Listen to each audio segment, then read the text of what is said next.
Sesiapa yang konsisten menabung 1 gram sebulan sejak Januari 2025, masuk bulan Oktober 2025, tuan-puan patut dah ada 9 gram dalam tabungan tuan-puan.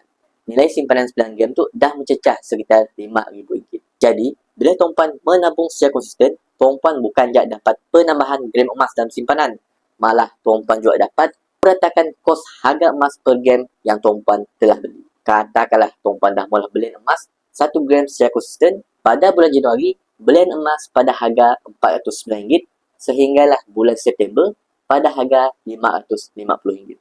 Jadi secara total, kos belian tuan-puan tu selama 9 bulan adalah sekitar RM3,000 lebih.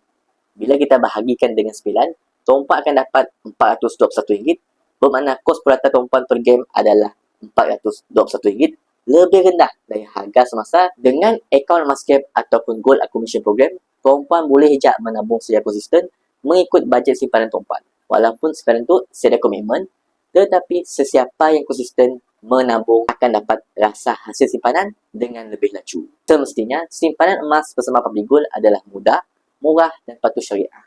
Untuk bermula, tuan-puan boleh follow kami. Lepas saya isikan detail di beg biru di bawah, insyaAllah kami akan bantu tuan-puan dengan sebaiknya.